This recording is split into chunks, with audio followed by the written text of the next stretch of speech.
Bueno, bien, vamos a seguir explicando un poco la norma. Ha introducido muy bien José Mari la norma, pues ha dado un poco... Yo sé que es una norma complicada, es una norma técnica y complicada. Yo creo que hoy a lo largo de la mañana vamos a, con la ayuda de vosotros también, porque vais a tener que trabajar un poquito, vamos a intentar, por lo menos que la entendamos todos un poco mejor. Mirad, al final, esta norma... Yo no voy a discutir si es mejor o peor que la anterior, me lo voy a callar, ¿de acuerdo? Voy a insinuar a lo largo de la explicación cosas que esta norma introduce y que la otra no tenía y que eran unos grandes fallos. Lo importante, por ejemplo, lo primero, esta norma solo tiene un esquema, gracias a Dios. ¿Alguien sabe? Oye, espero que os han seleccionado bien, bueno, todos conocéis la norma anterior más o menos y más o menos os estáis familiarizando con la norma nueva, ¿no? La norma anterior tenía un montón de esquemas, que era una... que era imposible leer tanto esquema, porque al final era tonterías, pero había 4 o 5 esquemas, además amplísimos. Digo, yo cuando leo, ¿pero qué es esto, madre mía? Bueno, pues gracias a Dios esta norma solo tiene un esquema, además un esquema muy práctico, porque te indica cómo tienes que proceder para llegar a evaluar la exposición con mediciones. Tiene 4 partes. José Mari os acaba de explicar la primera parte, que no introduce nada nuevo, es lo que hacíais antes de evaluar. Debéis caracterizar la exposición, es decir, qué agentes químicos hay y en qué condiciones se da la exposición. ¿De acuerdo? Y a partir de ahí, esto le da una gran libertad al técnico, porque esta norma, aunque trata de evaluar con mediciones, previamente te da la opción a ti, como técnico que eres, en proceder si crees conveniente tomar mediciones o no. Porque hay otros métodos de medición o de evaluación de la exposición alternativos. Te da un montón en el anexo A y te le da una base jurídica, como bien ha dicho José Mari, en el artículo 5, el apartado 3, porque si el técnico puede mostrar por otros métodos que se ha conseguido una adecuada protección de los trabajadores, no necesita realizar mediciones. ¿Qué ocurre? Que en el mayor parte de los casos, los métodos alternativos, como son el COS, el INR, no te concluyen nada cuando tienes contaminantes que son cancerígenos, tóxicos, mutágenos, no concluyen, todos son no concluyentes. Conclusión, tienes que medir, además, ¿quién leches soporta una evaluación en la firma diciendo que es conforme sin mediciones cuando hay un cancerígeno por medio? Con lo que eso puede conllevar. Aparte que no vas a llegar a concluir. Pero bueno, ya hay que decir que esta norma ya parte del inicio, o de una papa básica que entiende que todos somos prevencionistas, que tenemos una formación y que por eso tenemos que concluir y decidir, tenemos capacidad de decisión, para ver qué camino tomamos. Y hay 3 posiciones distintas, o 3 situaciones distintas, como bien ha explicado Rojo, yo le llamo Chema, como bien ha explicado José Mari Rojo.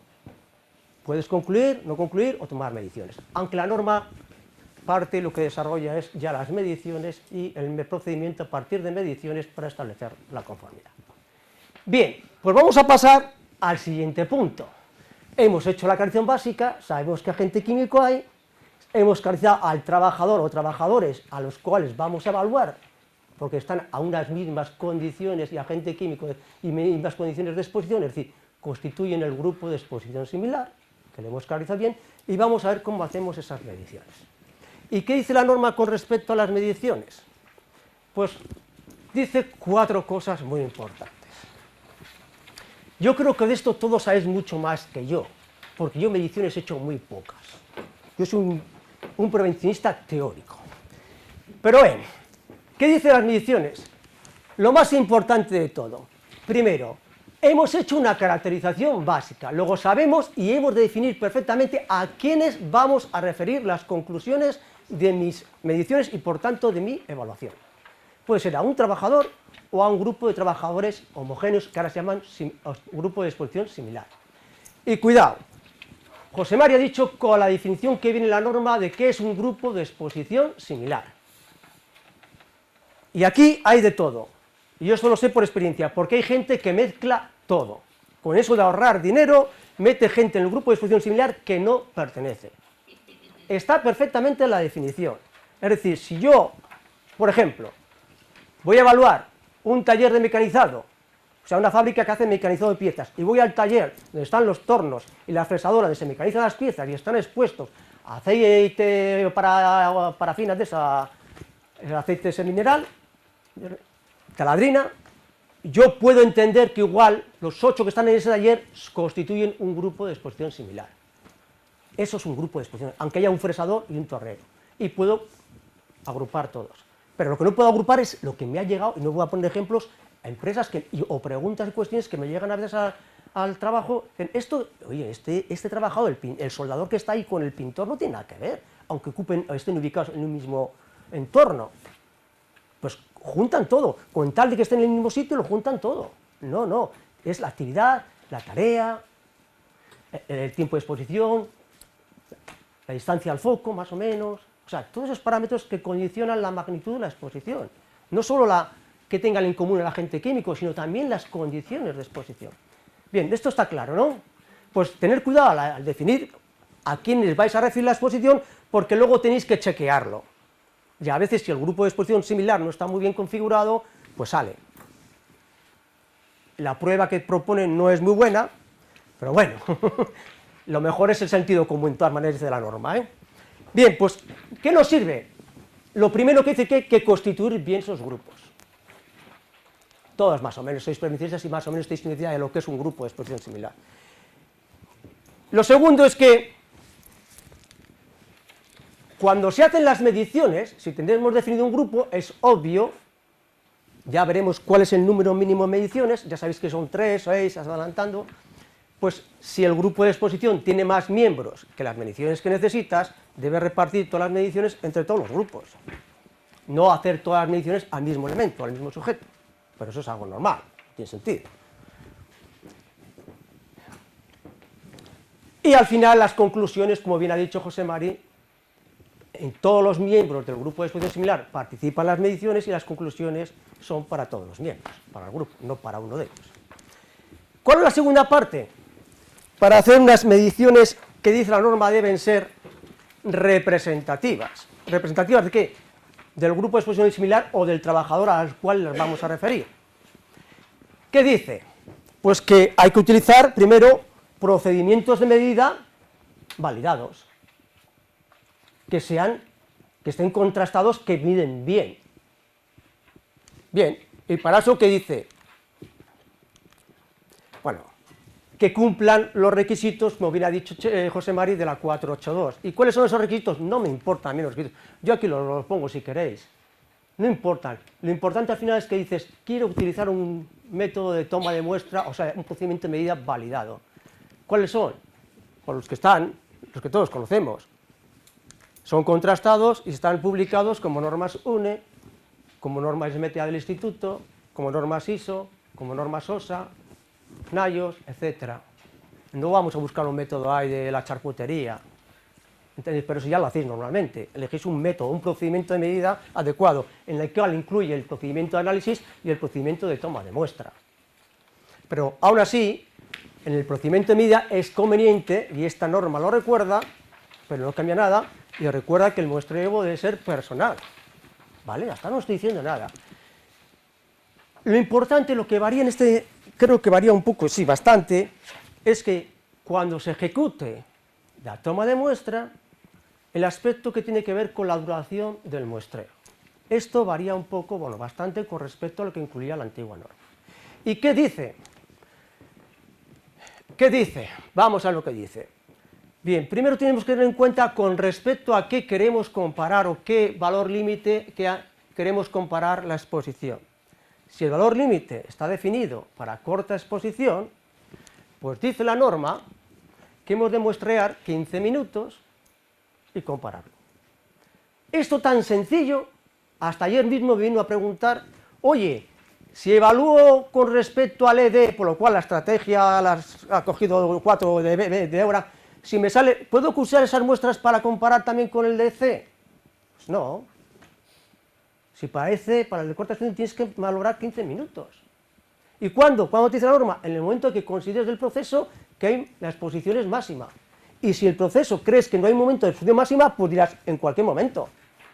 O incluso igual no es necesario valorar el C. Valoras el D y dices, pero si es que no hay, porque no hay picos. O no lo valoras, pero si lo valoras, tienes que hacerlo como dice la norma. Pues hay gente que viene, he medido 50 minutos con el EC, no, si el tiempo de muestra es de 50 minutos, no me puedes valorar con el EC. Por lo menos según el procedimiento de la norma. Pues hay muchos casos de eso así, O sea, alguien se ríe, pero de verdad, estoy diciendo en serio, No sé si os ha pasado a vosotros, por eso os llamo la atención. Esto está muy claro. Si queréis compararlo con el EC, esto. Igual no es necesario, pues no es necesario. Igual no tiene, pues no tiene. Pero si habéis comparado 2 horas, habéis tomado una muestra 2 horas con ese resultado, no vayáis a compararlo con el EC, que te dice que tienes que mostrar 15 minutos. Bien, eso está claro en la norma. También estaba la anterior, donde varía más que nada, aunque se hacía mal. Lo que vayamos a ver es cuando comparamos con la exposición diaria. Aquí ya te dice la norma que, bien, partiendo de la base de que las medidas deben ser lo más representativas posibles de la exposición, lo que dice es que si comparas con el ED, lo normal es que estés todo el tiempo de exposición. Esa es la norma.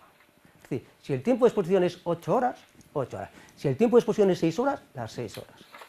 Y para ello tomarás las muestras que sean necesarias. No mezclemos lo que es la duración del muestreo con el tiempo que tienes que tomar durante cada muestra, porque a veces eso está limitado. Si tú tienes que muestrar 6 horas, porque dice el tiempo de exposición 6 horas, si tienes que muestrar 6 horas, si vas a mostrar un vapor orgánico en tubos, te necesitarás 6 horas, pero 6 horas no puedes estar con un tubo, luego eso está limitado, pues harás 6 tubos, si estás de 1 hora cada tubo, ¿de acuerdo? Eso está claro. Estamos hablando de cuánto tiempo debes muestrear. Luego, ¿cuántos captadores necesitarás? Depende de las limitaciones del captador. Tantos como sean necesarios para cubrir el tiempo de la duración del muestreo total. Esa es la conclusión general. Lo que ocurre es que dice, bueno, entiendo que todas las exposiciones a agentes químicos no son iguales. Hay gran variedad. Es un mundo muy complejo, imaginaros. Todas las situaciones se pueden presentar. Entonces dice, bueno, en los casos excepcionales en que creas que debido a las características en la evaluación, en la caracterización básica, las características de la exposición, creas que los factores no influyen mucho y que son constantes y por tanto la concentración, el perfil de la concentración a lo largo del tiempo de exposición no varía, procesos muy raros, hombre, en grandes industrias que tienen la química y tienen todo automatizado se da esto, pues huele pero no varía, es siempre igual. Pues puedes decir, no necesito muestrear todo el tiempo de exposición del trabajador, con 2 horas me es suficiente. Para estos casos, dice, 2 horas es suficiente. Pero que nadie empieza a decir, a un soldador mañana y diga que le va a muestrear 2 horas, porque cree que la exposición sigue este perfil. Esto porque me he ido para allá. Es que la luz quería... ¿Cuál es la luz? No tiene... En el medio, el botoncito rojo. El rojo, vale. O sea, que no me diga entonces a un soldador que sigue este perfil, la exposición a humos de soldadura o polvo de que se procede, porque no, es imposible. A veces echa polvo, te le suelda, hasta no puede seguir este perfil. Luego tendría que ir a cubrir todo el tiempo de exposición, la duración. O sea, esto es lo excepcional. Que se da en muchos casos, en bastantes. Claro, ¿qué ocurre aquí? Que yo tomo aquí 2 horas, o 1 hora y 1 hora son las 2, bueno, vamos a ver, se propone puedes hacer también toda la exposición, la duración del muestreo, eso no te lo quita nadie, te puedes ahorrar tiempo, es lo que dice. Puedes hacer 2 horas, o 1 hora, si son cubos, o lo que sea, ¿no? Entonces, ¿qué ocurre? Que la exposición que saca aquí, que es la promediada de toda esta, que es la que sea, extrapolo que es toda la exposición. Y luego calcularé a partir de ahí la ED. Es decir, esta exposición que salgo aquí, a partir de las 2 horas, digo que es la exposición de las 7 horas, que son esto, por ejemplo. Luego calcularé la ED, pues esto es esta exposición por 7 partido 8 y ya está. Pero ya sabéis hacer todo, ¿no? Es decir, extrapolo el resultado que obtengo a partir de 2 horas, una medición de 2 horas, a toda la exposición. ¿Por qué? Porque supongo que es representativa de toda la exposición. Claro, esto que hacemos aquí, en este tipo de perfiles, no se puede hacer cuando el perfil de la exposición es irregular. Si yo mido aquí 2 horas, esta concentración que sale aquí no es representativa de todo esto, es absurdo. Entonces, ni siquiera cuando mido aquí, imagina que es 2 horas, saca aquí una concentración, esto digo que representa, no, tengo que medir todo. Mido todo, las muestras que hagan falta, hago la media de todo esto y diré que esto es la concentración de todo este tiempo. Si esto son 8 horas, pues la ED. Si no son 8 horas, pues por lo que sea esto, entre 8 y saco la ED. Y es lo que comparo con el valor límite. Esto luego haremos los ejercicios, pero ya esto estáis acostumbrados a hacer. Pero solo quiero despertar las conciencias, porque podemos dar el mejor procedimiento de esta norma del mundo, que veremos después, que es lo nuevo. Pero si esto no se hace bien, válgame Dios, todo lo demás no vale para nada. Y esto, las mediciones se están haciendo muy mal, pero muy mal. Y eso no porque yo las haga, sino porque por las preguntas que llegan al Instituto de Técnicos, que son de servicios de prevención. Oye, que eso no puedes hacer. Y estamos ya hace... Yo no sé cómo lo estáis haciendo vosotros, no quiero criticaros. Ahora dicen, no, uno se esconde y yo estamos haciendo así. No, no, no os escondáis. Si estamos aquí para aprender todos. Es decir, el procedimiento que pone luego la norma puede ser muy bueno, ya veréis. Pero parte de estos datos. Si estos datos son malos, las conclusiones no van a valer para nada. Es que parece ser que lo que hasta ahora todos al procedimiento. No, no, no. Lo importante es esto. El procedimiento el que pone la norma es uno, como puede haber puesto otro. Que puede, como había antes otros procedimientos. Que puede ser mejor, pues bueno, luego pensaremos, cada uno sacará sus propias conclusiones cuando lo conozcamos. Pero lo importante es esto. Bien, pues aquí ya veis, ¿no? No hay más que decir. Bien, ahora, en el caso de que bueno, esto es de perogrullo, en el caso dice la norma de que las exposiciones duren menos de 2 horas, pues porque el resto del tiempo no está expuesto por casos de eventos, son casos sedes, pues independientemente de cómo sea el perfil, hay que medir todo el tiempo que dura la exposición, aunque sea constante, ¿de acuerdo? Pero bueno, eso es una cosa ya muy... El tercer punto que dice en cuanto a este apartado que estamos viendo, el de realización de mediciones, es cómo se deben realizar esas mediciones. Y esto ya no lo voy a decir porque vosotros sois técnicos y ya sabéis, hay que estar allí, hay que ver las incidencias, hay que, si no uno responsable, luego etiquetar bien las muestras, guardarlas y tal, y que no se pierda lo que se va captado, y llegar al laboratorio y que se conserve bien y se analicen lo antes posible. Bien, hay una pregunta que me suele hacer mucha gente cuando hago la segunda parte. Cuando hablemos de, oye, necesitamos 6 mediciones y tal, para comparar con el valor límite de exposición diaria, me preguntan, oye, como tengo que hacer 6 jornadas, ¿puedo hacer 2 mediciones en una misma jornada o las 6 en una misma jornada? Y la norma no dice nada al respecto, dice que debes, bueno, ya veréis luego la filosofía, lo lógico es que vaya a 6 jornadas, 6 espacios, pero en principio las podrías hacer, o 2 o 3, si tienes un grupo de exposición similar que tenga más de 2 miembros o 3 miembros, podrías. Ahora, yo digo, teniendo en cuenta lo que dice aquí la norma y el cuidado que tienes que hacer, y tienes que estar allí, algún técnico solo es capaz de vigilar a 4 mediciones, realizar, estar ahí que tiene que estar las 6 horas, y vigilar a uno que está allí, otro allá del grupo de exposición, es complicado, poner las bombas, oye, el otro se te mueve, ya te cuesta vigilar a uno, con que vigilar a 4, o sea, lo lógico es que hagas, ya veréis, cuando se refiere a la exposición diaria, cada medición una jornada, aunque tengas un grupo de exposición similar que tenga más de un miembro y te dé para ir con 2 bombas, 2 captadores y hacer 2. Pero se puede hacer, si eres capaz, bueno, pues haces. Todo es por ahorrar costes, te ahorras un viaje, no sé qué. Las 6, las 6 las veo complicadas, Es para que luego no me preguntéis, pues, oye, pues, pero ver que, oye, que tienes que vigilar, que tienes que estar allí, que no es por la bomba y marcharte a tomar el café, que hay que estar allí. Que luego ocurren muchas cosas y muchas muestras dices, ¿y esto qué ha pasado? Porque se te acerca, porque te echa no sé qué, ya sabéis lo que pasa, ¿no? Hay gente que le echa polvo a todo, cuando se coge el polvo, pero es imposible, esto es... Joder, sí. Sale un filtro que pesa más el polvo que el filtro. Algo ha pasado, tanto no había, yo miraba y no...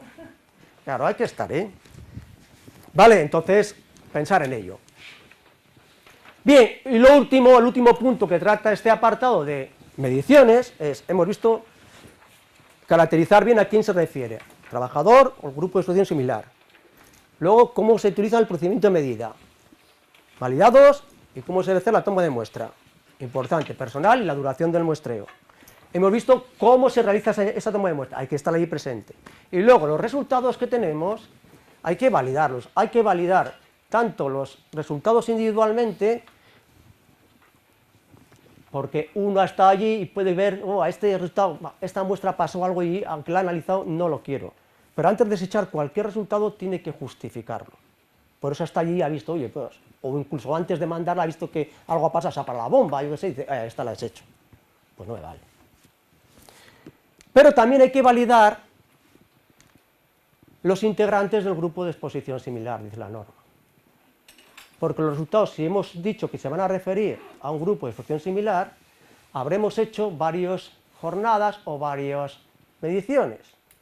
Tendremos de Pepe, de Juan, de este, hemos dicho que hay que repartir, ya veremos las 3 o las 6 o las 9, las que sean necesarias, hemos repartido entre los diferentes trabajadores del grupo. Entonces luego habrá que validar y ver si alguno de estos trabajadores que hemos introducido en este grupo, que pensamos que está bien introducido, con la prueba que os voy a decir ahora, realmente son correctos o habría que coger a este y decirle, tú no ves, a la fuera, porque tu resultado no encaja con los otros. Por eso, aunque dice que esta prueba, que luego vamos a hacer un ejemplo y vais a aprender a hacerla, es un poco grosera, o sea, grosera es decir que no es muy fiable, es grosera, no es que diga palabrotas como yo, sino que es poco fiable, y que lo mejor es el sentido común, es una prueba que puede detectar alguno de estos. Aunque cuelan todos, ya te digo yo, cuelan todos. Es difícil detectarlos con la prueba. Porque es una prueba un poco...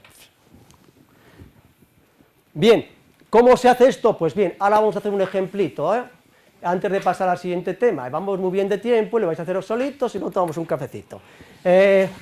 Vamos a ver, ¿qué dice esta prueba que hay que hacer para confirmar la buena selección o integración de los miembros en un grupo de exposición similar? Bien, es un método gráfico, no sé si habéis trabajado con ella, está en el anexo E, yo creo que es el anexo más largo de todos para una tontería como esta. En lo que hay que hacer es, todos los resultados, ya veréis que como mínimo van a ser 6, si tienes menos de 6, quiere decir que has pasado la evaluación con una prueba preliminar y no has hecho el test estadístico, luego no es necesario evaluar la conformidad o no de los integrantes del grupo de exposición similar, o no se puede, entonces apela a tu sentido común exclusivamente. Pero cuando ya tienes has hecho más de 6 resultados porque has tenido la necesidad de aplicar el test estadístico, entonces sí puedes ejecutar esta prueba. ¿Y qué haces? Pues bien, a los resultados los ordenas de menor a mayor y les das un número de orden. Si tienes 6, 1, 2, 3, 4, 5, 6. He tenido 2, 3, 5, 4, 9, 7, esos los 6 resultados de esas mediciones las ordeno de menor a mayor. Al menor le doy el número 1, 2, hasta los que tenga. Y luego, a cada uno de esos resultados le asigno la probabilidad que tiene. La probabilidad. ¿Y cómo se calcula esa probabilidad? Pues según la fórmula que está en una norma ISO, que no recuerdo el número. Que se calcula, esta es la probabilidad, K menos 3 octavos, N más un cuarto. No sé por qué pone más un cuarto, podía poner N más 0,25 y ya estaba, pero pone un cuarto. 3 octavos es difícil porque no es un número, pero esto es 0,25. Vale. Aquí, K, ¿qué es el número de orden? Pues para el primer resultado el número de orden es 1. 1 menos 3 octavos, pues 8 menos 3, 5 octavos, y N, ¿qué es el número de resultados? Si son 6, 6 resultados. Entonces, lo que te dé ahí, sale la probabilidad que tiene que se dé ese resultado, el número 1. Y así, todos. Y luego represento esta probabilidad en el eje de ordenadas con respecto al resultado.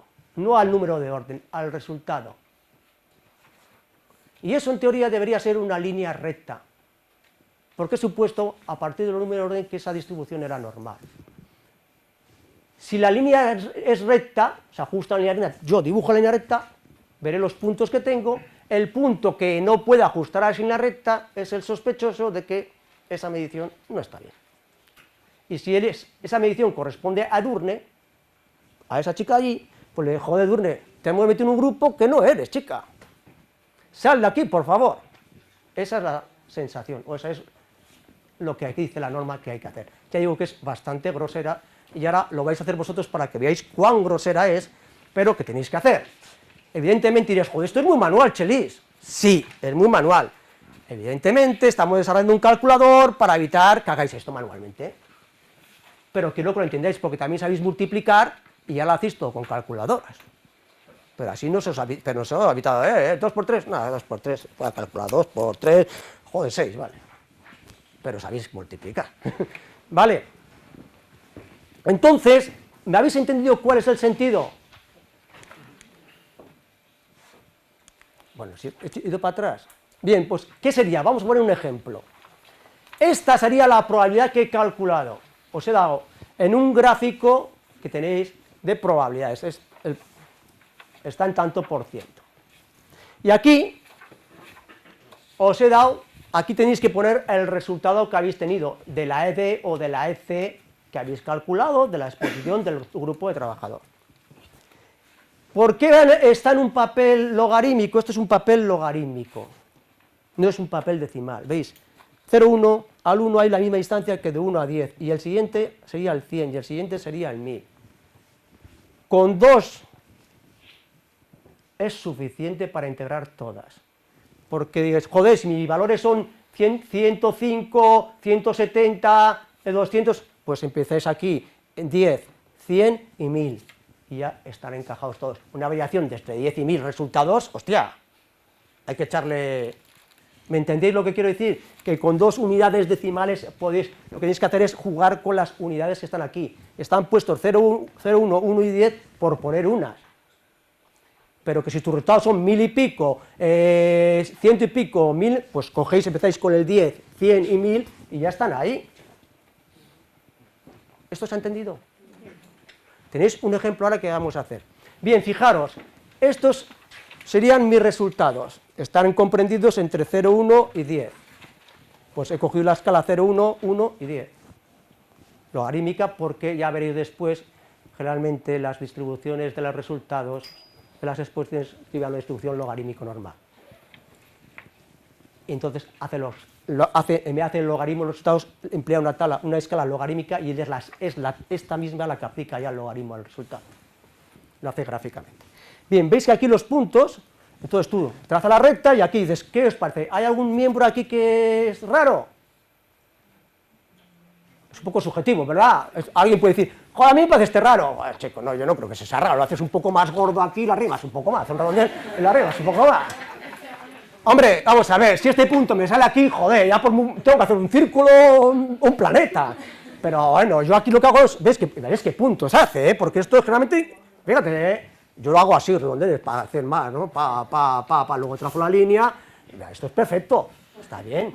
Ten en cuenta que estamos evaluando exposiciones, agentes químicos que tienen muchos, luego veréis, ya hablaremos, muchos factores de un día para otro y tal, y eso es tontería. O sea, oye, te he usado el sentido común, creo que ese puede ser el fresador. Todos los demás son torneros y este es fresador. Bueno, la fresa igual, yo no entiendo, pero igual trabaja por ahí, pues igual chamba hasta ladrina, no sé, pero es tontería. Para mí eso está bien constituido. No hay problema. Ahora, hay otros casos en que viene, luego hay una cosa...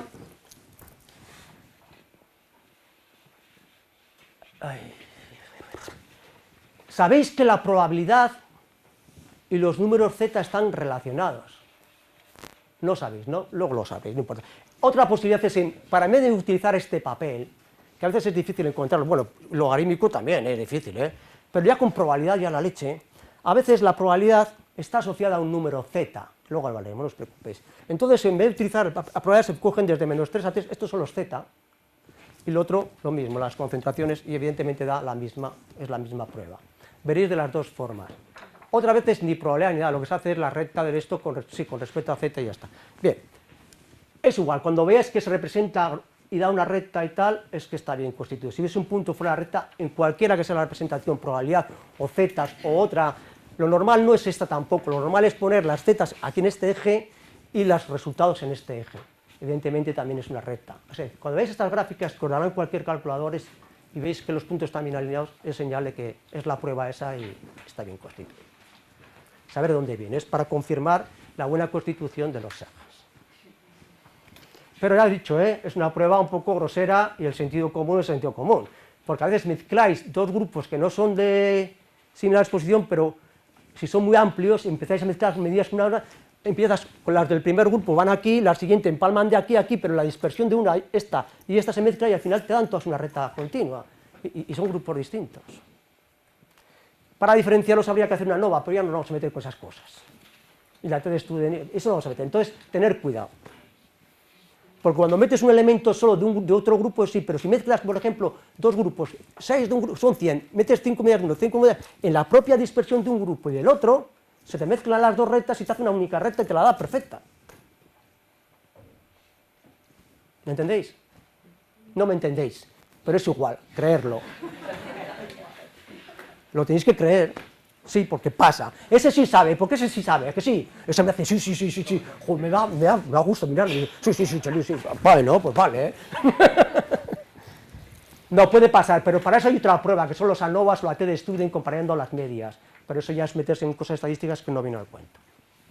Se podría hacer, diferenciarlos, pero no lo plantea la norma, ni se quiere meter porque es una norma, ya vale con lo que tiene para meterse ya con más jaleos.